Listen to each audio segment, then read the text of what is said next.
தமிழகத்தில் நடக்கின்ற சட்டவிரோத நடவடிக்கைகளை உச்சநீதிமன்றம் உன்னிப்பாக கவனித்து வருவதாக பாஜக மூத்த நிர்வாகி ஹெச் ராஜா தெரிவித்துள்ளார். இதுகுறித்து ஹெச் ராஜா மதுரையில் செய்தியாளர்களுக்கு அளித்த பேட்டியினை பார்க்கலாம்.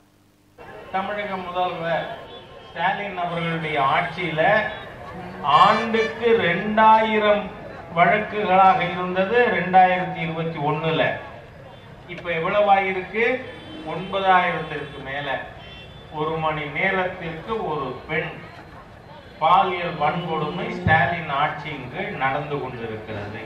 Special intensive review of electoral roll. இந்த இசையான கண்ணும் ஸ்டாலினுக்கு ஜுரம்.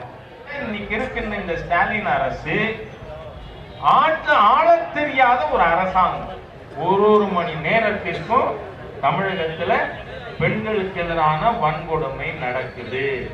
இந்த புள்ளி விவரம் ரிப்போர்ட்டட் கேஸ். அப்ப ரிப்போர்ட் ஆகாம இன்னும் எத்தனை வன்கொடுமைகள் நடந்து கொண்டிருக்கும் என்று யோசிக்க வேண்டும். அதனால நண்பர்களே, இன்னைக்கு இருக்கின்ற திராவிட முன்னேற்ற கழக அரசு எல்லா தேச விரோத தீய சக்திகளையும் பாதுகாக்கின்ற ஒரு தீய அரசாங்கம் திமுக.